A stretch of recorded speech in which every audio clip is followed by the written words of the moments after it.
Buenas tardes nuevamente a todos. Listo. La idea de esta sesión de bioética, pues una cosa que me llamó mucho la atención del curso de la sesión pasada es que pues hicieron muy buenas intervenciones en la actividad de nuestro caso de nuestro caso de estudio de animales en cosméticos.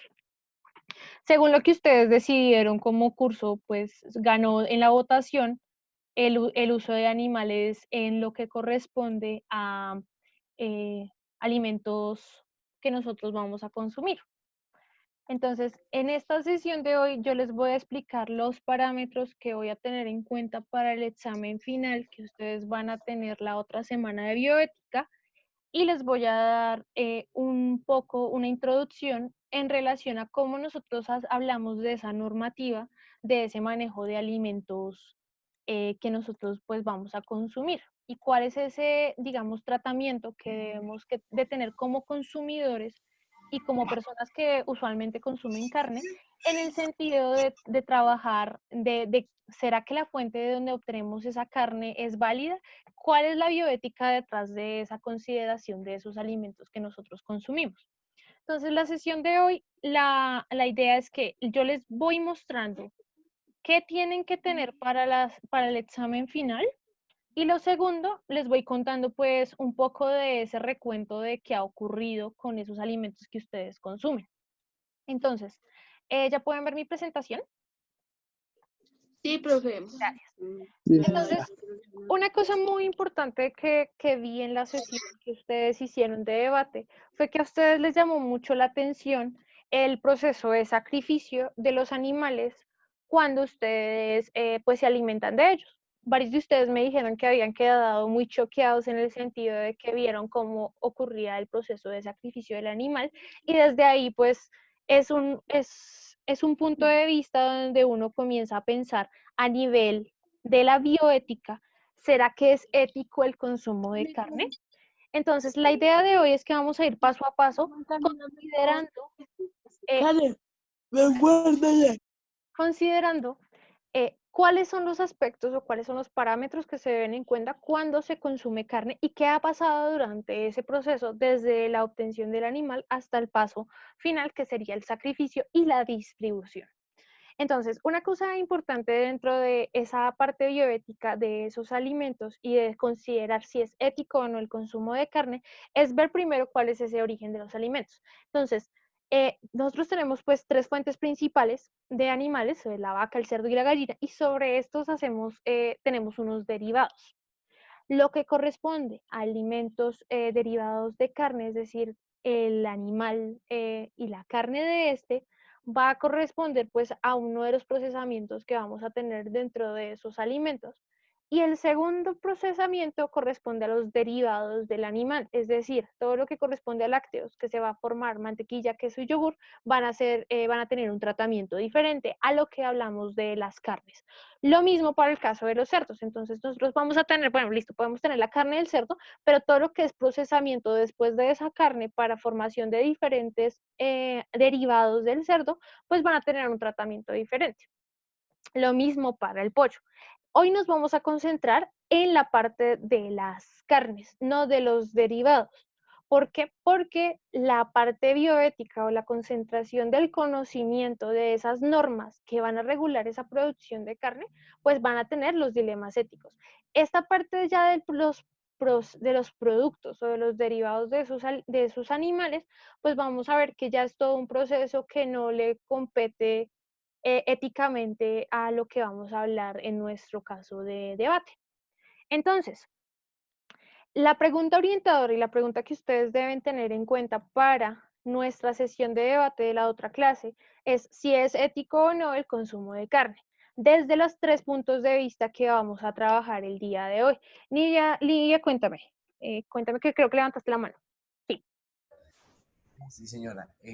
Para mí, ético no, pero sí tiene que hacerse porque es saludable para nosotros y nos da nutrientes. Entonces, es ético, la verdad, no porque sería como malo, porque literalmente estamos dañando un ser vivo para nuestros beneficios.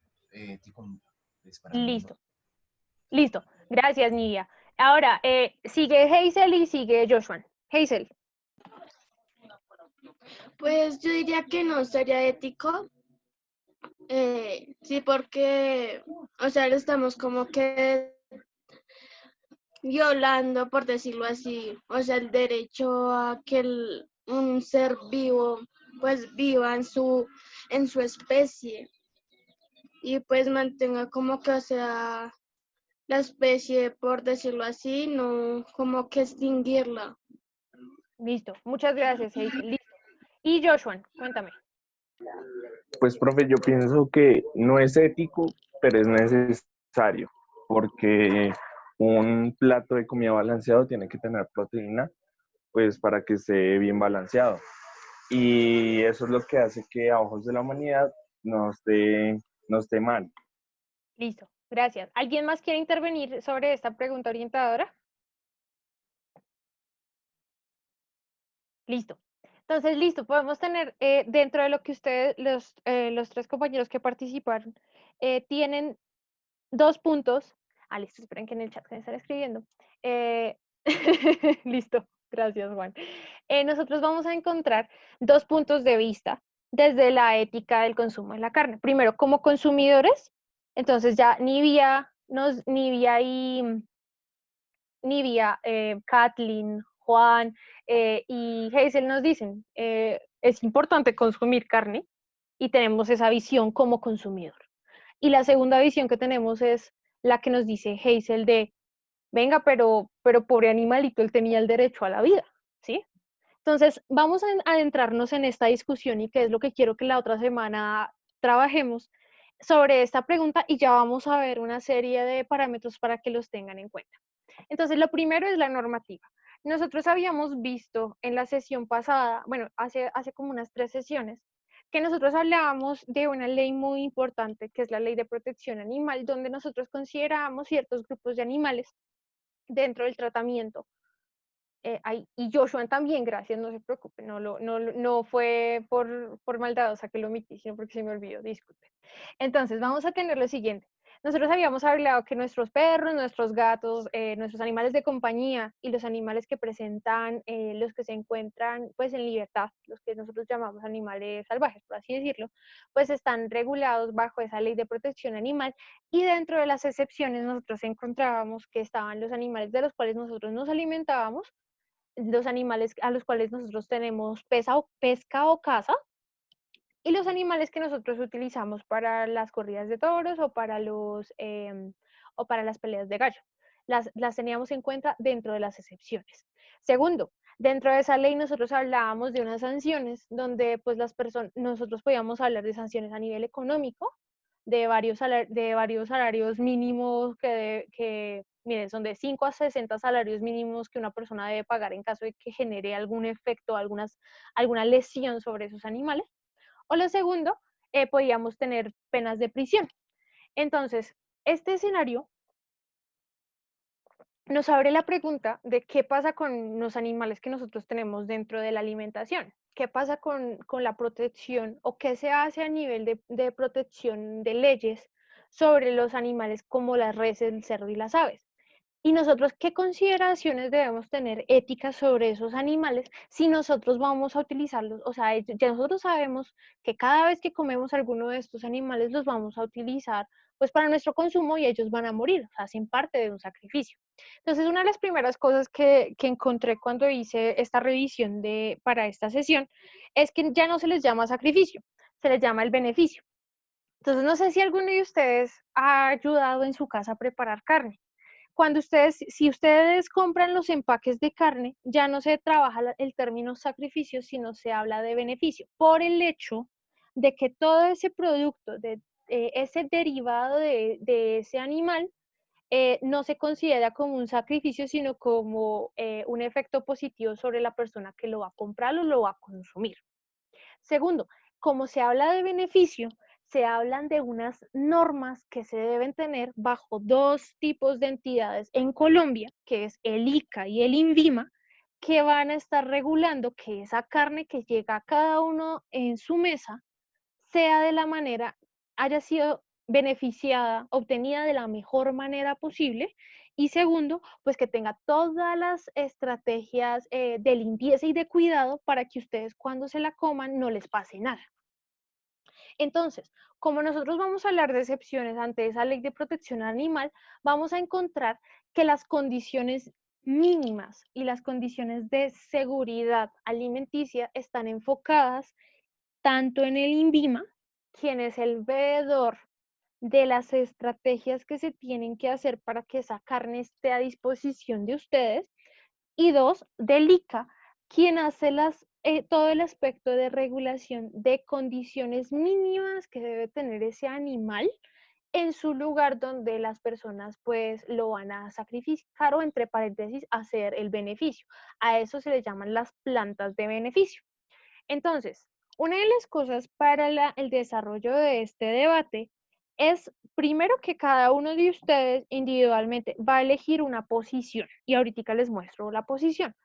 Y dos, la idea es que ustedes tengan unos antecedentes de bibliografía, que es lo que ustedes deben hacer en esta semana de asignación, que es buscar la bibliografía y redactar un documento. Esa es la asignación de esta semana.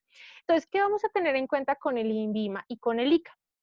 Entonces, cuando nosotros hablamos de todo lo que corresponde al producto, es decir, al proceso después del sacrificio, desde la toma del alimento hasta que llegue a cada una de sus casas, nosotros vamos a, nosotros vamos a hablar de todas las regulaciones que tiene el INVIMA, regulaciones a nivel sanitario.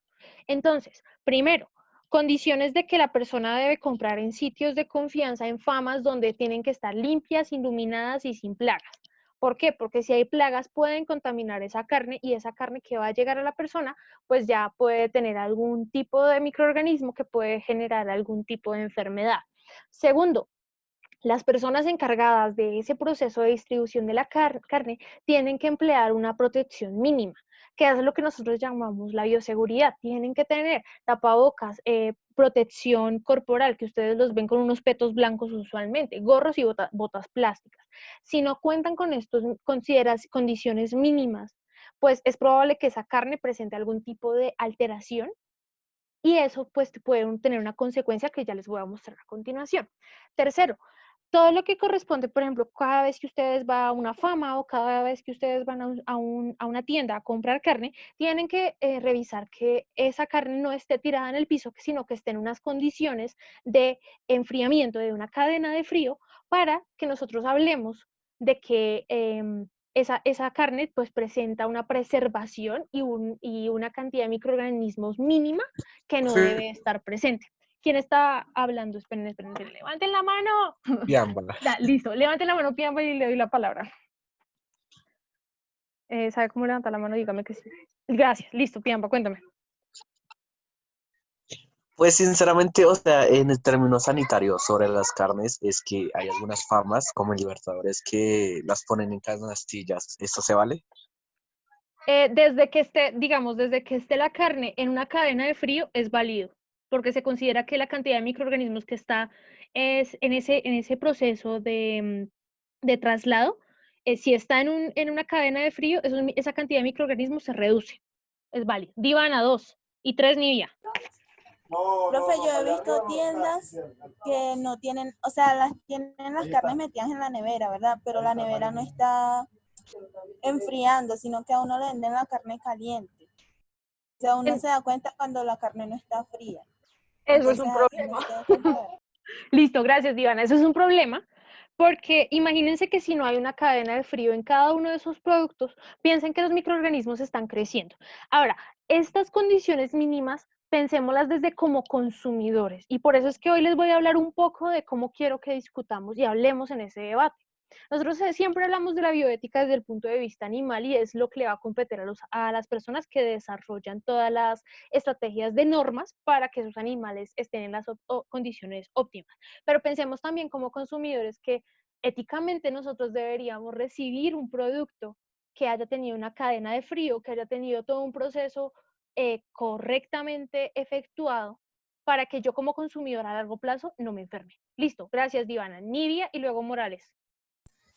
Bueno, profe, es bueno que el INVIMA se preocupe por los alimentos que nosotros consumimos. Ahora, el INVIMA además de, o sea, el INVIMA, ¿qué hace? O sea, ¿de qué se preocupa y cómo sabe que ciertas partes están cumpliendo con lo requerido? O sea, Listo. ¿cómo saber eso? Listo, ya le cuento. Entonces, ahorita le cuento porque esta parte les voy a profundizar un poco más y ya le digo cómo el INVIMA hace ese procedimiento. Creo que Joshua iba a hablar o creo que bajó la mano. Sí, profe, ya. Listo, cuéntame. Esto es que yo conozco famas que no traen el animal sacrificado, sino que lo sacrifican allá mismo. ¿Ahí qué pasaría? Entonces, es importante, bueno, como veedores, o sea, como ustedes como consumidores, este tipo de prácticas solo se pueden hacer en lugares, en establecimientos específicos de sacrificio.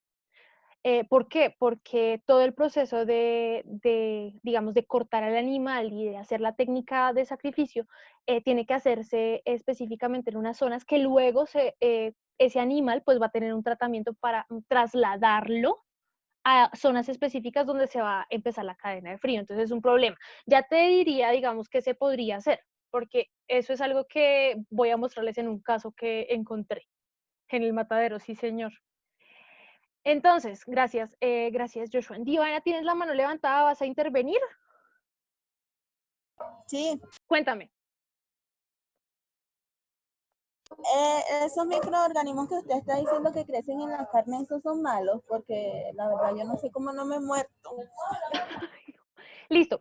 Entonces vamos a tener microorganismos asociados a la carne como la E. coli, como la salmonela, que van a tener, si se aumentan en cantidad, por así decirlo, si tienen un crecimiento muy avanzado, digamos, en una carne, digamos que ustedes la carne ahí afuera y se le olvidó, ellas pueden crecer muy rápido en la carne y que con la cocción no van a poder, digamos, eliminarse. Pueden dejar algunas endosporas. Entonces sí pueden afectar. Esos dos tipos principalmente de bacterias. Kathleen Massa, cuéntame, creo que levantaste la Profe, mano. sí señora. Profe, lo que yo iba a decir es que también es malo que maten al animal y de una vez como se lo coman. El animal tiene que tener un proceso digamos, de sangrado en algunas ocasiones. Entonces, en ese sentido, lo que se hace es que tiene que haber o sea, se transporta desde la zona de sacrificio hasta la zona donde se va a hacer el empaque, el empacamiento. En ese traslado, pues hay un proceso de desnaturalización de algunas proteínas y sí es importante hacerlo. Digamos, no es beneficioso de una vez directamente coger al animal, matarlo y consumirlo. Puede concentrar algunas sustancias, algunas proteínas y algunas enzimas que pueden entrar dentro de nuestro organismo. Nidia y luego Piamba. Profe, si bueno, lo que dijo Catherine es verdad, entonces, por qué comen los pulpos vivos? ¿Por qué, profe? Pregunto, o sea, ¿por qué? Bueno, No entiendo. Los frutos, ¿los qué? los pulpos. En el caso de Ah, los pulpos, bueno, vamos a ver que este tipo de animal, el tipo de carne que presenta, o sea, ese tipo, digamos, de fibras musculares no son tan compactas como cuando tenemos una carne de una vaca. Otra cosa, no sé en dónde los venden vivos, o sea, los cocinan vivos porque me parece que puede ser poco ético. En Y Corea. y dos, tendría, pues el animal, en ese sentido, como hemos visto, el animal siente y porque tiene una percepción de su entorno, entonces sentiría que lo están cortando y sentirían que lo están matando. Entonces, de los lugares, digamos, donde yo he revisado todo lo que corresponde a pescados y a mariscos, también tiene que haber una cadena de frío y tiene que también, pues, el animal morir, o sea, el animal no se puede dejar vivo y cocinarlo. Listo, Juan, gracias por tu intervención, Nidia, gracias por la intervención de todos ustedes. Juan, Con la última pregunta que hicieron, pues hay algunos países que sirven la comida, pues ya, o sea, medio vivas, o sea, como en China que a veces sirven los escorpiones y eso vivos, pero le quitan primero el veneno y eso. También en Corea que se comen los pulpos vivos y eso es una comida tradicional para las personas solteras y eso, profe, o sea, listo. son como tradiciones de esos países. Claro, listo, gracias Juan. Entonces sí, efectivamente Y cuando otra hablamos, cosa, cuéntame, mi intervención no te preocupes. pues sería, o sea, profe, yo, bueno, esto pasó hace 5 años, profe, que yo maté a un cabrito, pues lo íbamos a cocinar y eso. Y pues después de 3 horas y eso de muerto, pues lo cocinamos, pues le quitamos todo y eso y lo cocinamos. ¿Eso estuviera bien o está mal? Pues si hubo un proceso, digamos, de un procesamiento del animal y digamos un tratamiento de cocción del animal, pues es adecuado. Digamos, ahí lo importante es que, por ejemplo, todo lo que corresponde a esas vísceras, no sé si ustedes se han dado cuenta que las vísceras siempre quedan separadas y las ponen en bolsitas. Es para que no contaminen esa carne. Listo. Entonces voy a terminar acá y los vuelvo a dejar intervenir. Entonces, nosotros como consumidores, pues también tenemos una postura ética, porque nosotros tenemos que conocer básicamente cada uno. Uy, sí, no, debería ser, gracias Diana por la intervención, debería ser muy terrible. Uno como consumidor debe saber, o en teoría, si uno quiere tener una consideración ética o una postura ética al respecto, y que como nosotros hablábamos la clase pasada, uno debe saber en dónde y cómo comprar esos productos, porque pues nosotros sabemos que va a llegar a nosotros y que debe tener un tratamiento. Entonces, ¿qué es importante, digamos, para responderle a Nidia?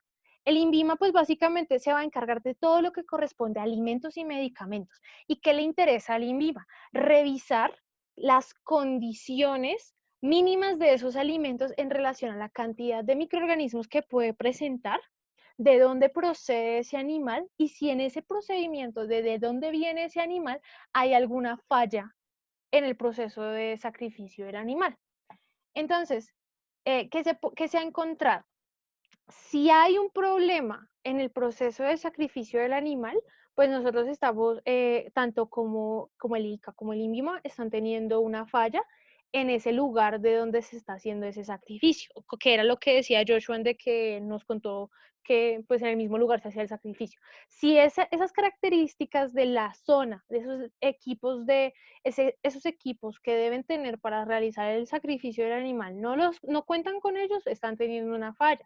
Segundo, si el lugar, lo que corresponde a cómo usted va a tener el animal antes del proceso del sacrificio no es adecuado, si los suelos están mojados, si hay, digamos, otras sustancias derivadas del animal liberadas en el piso, pues puede haber una contaminación. También, si todos los equipos que se utilizan para el procesamiento de la carne y el procesamiento del animal cuando va a entrar al proceso de sacrificio no están arreglados, están llenos de óxido, pues es una falla en el sentido de que esa carne que le está llegando al consumidor es posible que tenga algún tipo de contaminante. Y una de las cosas donde vamos a ver que el ICA, Instituto Colombiano Agropecuario, se va a enfocar es directamente en el estado del animal. Entonces, si el animal está en buena condición, no presenta alguna enfermedad, estuvo con sus tratamientos, por ejemplo, el veterinario estuvo haciendo seguimiento de sus animales, de dónde vienen, para dónde van. Esas condiciones que les acabo de describir son condiciones que nosotros tenemos que considerar cuando estamos consumiendo carne y cuando estamos pensando éticamente en ese consumo de la carne. Porque básicamente la posición del consumidor no puede estar restringida solo a comprar la carne y usarla, sino que cuando hablamos y como ustedes decidieron este tema, esto tiene unas implicaciones éticas muchos pasos atrás, porque no es solo el hecho de que el animal tenga un proceso de sacrificio, sino de todas las condiciones mínimas que cada uno, como ustedes, como cliente, si consume carne, debe tener en cuenta a la hora de consumir ese alimento o ese alimento. Específicamente, ¿qué ocurre, por ejemplo, en otros países? Algunas carnes, específicamente pues de res, tienen que tener un tratamiento de que al animal permiten que quede sin sangre, por así decirlo, para luego hacer el proceso de corte y de adecuación y de enviar a los congeladores. Este tipo de carnes pues tienen un valor mayor, por así decirlo. Y segundo, pues está dado por las creencias religiosas de las personas, que son las carnes kosher. Entonces, estas personas no consumen carnes que presenten sangre, que presenten algún tipo, digamos, de sustancia dentro de ese animal. Entonces, esta es una de las cosas que me llamó la atención cuando estuve revisando este tema, porque vamos a ver que las consideraciones mínimas no solo le competen a estas entidades gubernamentales, sino que también nos competen a nosotros como consumidores. Ya te doy la palabra, Juan. Entonces, ¿qué vamos a tener en cuenta? Y para terminar de responder la pregunta que me hizo Nivia, ¿qué vamos a tener en cuenta y cómo están actuando, cómo están revisando que esto ocurre o que esto no ocurre? Entonces, primero, todos los lugares donde se realiza el proceso de sacrificio del animal tiene que estar autorizado por el INVIMA. ¿Por qué? Porque si las adecuaciones, si esto que les mostré acá anterior dentro de ese proceso de tener en cuenta que el animal tiene que estar en unas condiciones mínimas de área, de espacio, de consumo de alimento, de poder estar limpio y unas condiciones sanitarias adecuadas, pues tiene que también tener una adecuación donde se va a hacer ese proceso de matar al animal. Segundo, todo lo que corresponde a cortar la carne, a empacarla, también tiene que estar en un establecimiento que deba estar autorizado, porque todos estos cuchillos, todos estos implementos pueden contaminarse y en esa cadena de paso de esa carne desde el sacrificio hasta la persona que va a consumirla, puede tener un problema y ya les voy a mostrar dónde puede estar el problema. Tercero, el INVIMA se encarga también de cerrar esos establecimientos donde no ha ocurrido un proceso de adecuación de cómo se trata esa carne. 4, tiene que haber una persona que esté revisando que se están cumpliendo con esas normas mínimas de temperatura, de cantidad de microorganismos y de cómo esa carne ha sido procesada dentro de ese matadero. Y una última condición es vigilar ese proceso, digamos, de si va a haber una exportación de ese tipo de alimento, pues que tiene que cumplir con toda la normativa, no solo la colombiana, sino también con la normativa al país donde vaya a llegar esa carne, ese producto. De hecho, una de las cosas también importantes que está relacionada con esa movilidad de ese producto es que cuando llegan a los países, pues tiene que haber también todo un escenario de tratamiento de ese alimento hasta que llegue al consumidor. Entonces vamos a ver que al ICA solo le compete o le compete en su mayor parte, esperen que me están escribiendo, vallas silvestres. Espere.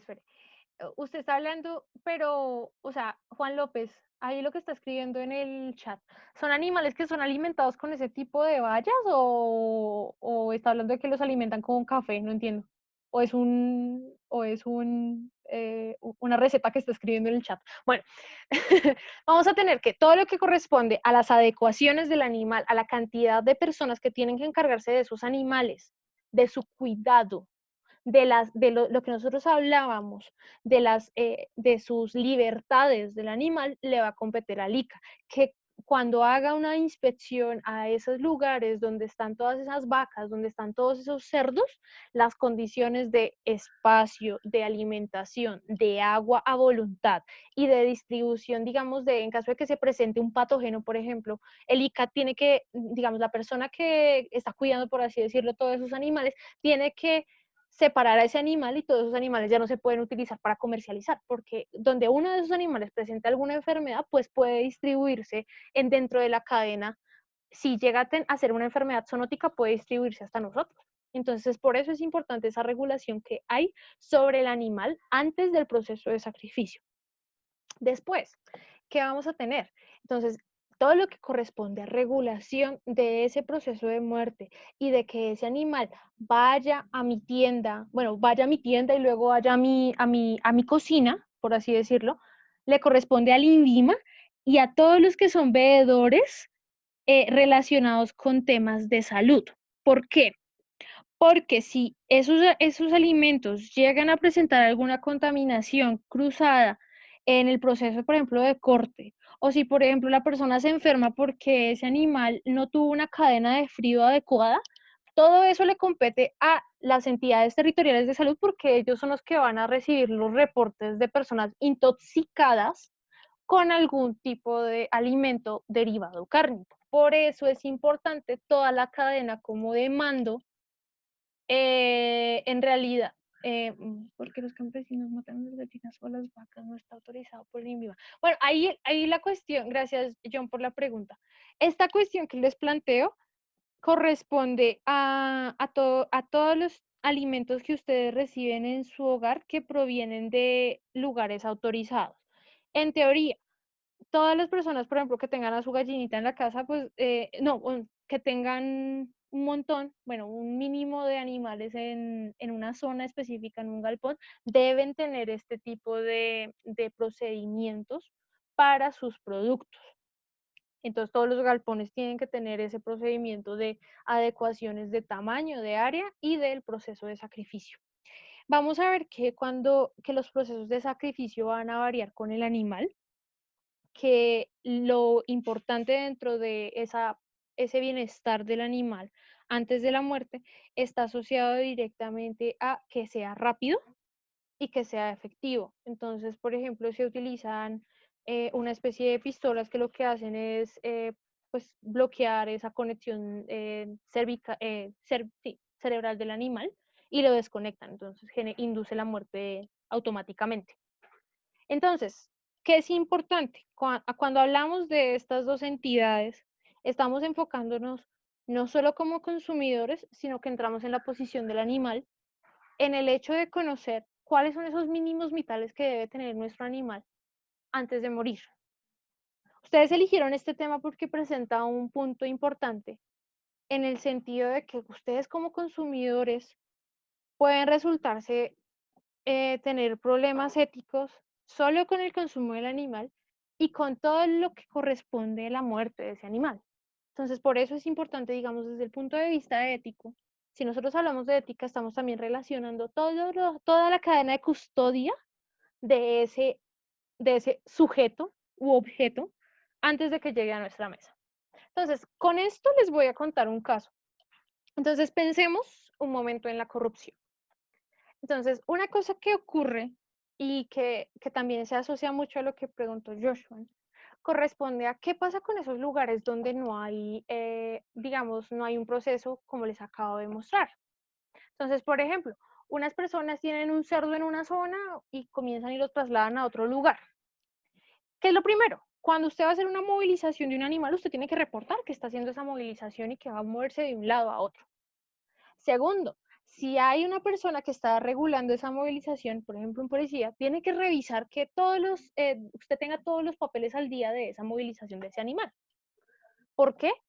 Porque sencillamente si esos animales van a ser parte del consumo, van a llegar a una persona en su casa, tienen que tener unas planillas donde está la cantidad, donde está cuál es el procesamiento que se va a hacer. ¿Qué pasa? Que si uno no tiene las condiciones de salubridad necesarias, pues esa carne tiene que banearse, por así decirlo. Se tienen que recolectar y se tiene que descartar. Todo lo que corresponde a carnes que no han sido tratadas de una manera adecuada en el proceso del sacrificio, tienen que recolectarse y no pueden llegar al consumidor. ¿Por qué? Porque no hay condiciones de salubridad que aseguren que esas carnes van a llegar óptimas a una persona. Y es uno de los problemas que se puede presentar, y en este caso que les presento a continuación de Cúcuta, lo que ocurría es que básicamente ellos distribuían la carne sin hacer todo el proceso de papeleo adecuado donde se hacía esa distribución adecuada de la carne. Entonces, ¿qué pasa? Que la carne estaba en mal estado y la carne llegó a los consumidores y fueron personas que presentaron enfermedades gracias a esa carne de cerdo. Segundo, la carne de cerdo tiene una desventaja grande y es que si usted no la cocina bien, todo lo que corresponde a microorganismos como salmonela pueden generarle un efecto en su salud, puede darle salmonelosis y eso tiene consecuencias a nivel gastrointestinal. Entonces, cuando hablamos de salubridad y cuando hablamos de que nosotros no podemos, por así decirlo, saltarnos la ley, cuando hablamos de este tipo, digamos, de consideraciones éticas, es porque como consumidores, si no sabemos de dónde viene esa carne y si hubo dinero de por medio para poder pasar la carne de un lugar a otro, pues nosotros como consumidores nos estamos arriesgando en el sentido de que si la vamos a consumir podamos estar enfermos. Entonces, finalmente con esto les quiero decir que todo lo que corresponde a regulación de cierre de establecimientos, para responderle a Joshua. Regulación de cierre de establecimientos estaba por el INVIMA. Entonces, voy a revisar, pues, para complementar la pregunta, si de pronto debe haber alguna línea de atención, por ejemplo, para que se reporten casos como lo que tú mencionas, porque no son casos convencionales, deben haber zonas establecidas para el sacrificio del animal. Entonces, pues eso tiene unas sanciones porque a lo largo de ese proceso, si no hay una cadena efectiva de lo que les acabo de mostrar, pues puede tener un efecto a nivel de la salud de las personas. Y ese es el dilema que nosotros podemos tener dentro de esas consideraciones éticas. Claro, acá no hablamos de consideraciones éticas en el sentido de qué pasa con el animal, porque eso es lo que quiero que discutamos. Entonces, para terminar ya en esta sesión, en estos 3 minutos que quedan de la parte de bioética, ¿qué quiero que hagamos para la otra sesión? Cada uno de ustedes, la idea es que estemos equitativamente, los 12, creo, chicos que tengo acá, equitativamente se adopten una posición, se quede en la posición del animal, en el sentido de cuáles son esas condiciones éticas mínimas que debe tener el animal. Segundo, elija la posición del consumidor o la posición del animalista. Esas son las 3 posiciones que quiero que trabajemos. Ya vimos cómo es el proceso de, digamos, de adecuaciones y de condiciones mínimas y de cuál es esa cadena de custodia que debe ocurrir. Entonces, ¿cuál es la idea de lo que me tienen que enviar como asignación de esta semana? Y con esa asignación es lo que ustedes van a entrar a discutir en el debate y su examen final de la otra semana. Investigar y redactar un documento con referencias bibliográficas, mínimo 2 páginas, máximo 3 páginas, con la investigación realizada sobre los siguientes parámetros. En la última página, escriba su opinión como cada uno va a elegir una de estas, consumidor, animal o animalista sobre el tema. Entonces, la última página va a ser su punto de vista, pero lo anterior va a ser la revisión que ustedes van a hacer. Porque es que ustedes no pueden dar una opinión sin saber, por ejemplo, no pueden decir, ay, pobrecitos animales están sufriendo, si no saben, por ejemplo, las normas que se deben tener en cuenta para ese proceso de sacrificio o de alimentación de esos animales. Basándose en la pregunta orientadora, ¿es ético consumir carne? Entonces, la idea es que con esta pregunta ustedes la enfoquen en alguno de estos 3. El que quiera trabajar, por ejemplo, como, entre paréntesis, desde el punto de vista del animal, ¿qué va a tener que investigar? ¿Cómo es el proceso? Puede elegir el animal que le haya llamado la atención de los que les mostré. Acá yo les mostré carne de res, de cerdo o gallinita. O bueno, pollos, aves. Alimentación, ¿qué consumen? 2, espacios. 3, sacrificio, reducción de dolor y cómo se relaciona con las 3 R's que lo vimos durante todo el periodo. Ciclo de vida, partes del animal aprovechadas. Como consumidor, si eligen la postura del consumidor, ¿qué condiciones mínimas debe tener ese punto de compra de carne? ¿Cómo son las condiciones sanitarias para ese manejo de la carne? ¿Y cuál es esa normativa que tiene el ICA y el INVIMA? Y que den un ejemplo cuando se cumple y cuando no se cumple la ley. Yo acá les mostré uno donde no se cumplía la ley. Y finalmente, si toman la posición como animalista, las normas y cuáles son esas organizaciones pro animal, pro vida, y si el sacrificio es adecuado en estos animales. Eso sería todo. Entonces, esa es la asignación de esta semana. Yo la subo en unos minutos a su Edmodo. ¿Listo, chicos? Sí, Sí, señora. Que me les vaya muy bien y que no se me desanimen. Un abrazo. Chao. Chao, profe. Chao, profe. Chao. ¿Se Que cuida? les vaya muy bien. luego, profe, Se que les cuidan cuida. todos. profe. Fabulosos. Bueno, chao. Chao, que tengan Chao, un profe. lindo día. Buen Que saludo. trabajen juiciosos. No se les olviden las clases, las charlas que vamos a tener de la universidad. Chao. Bueno, chao, profe.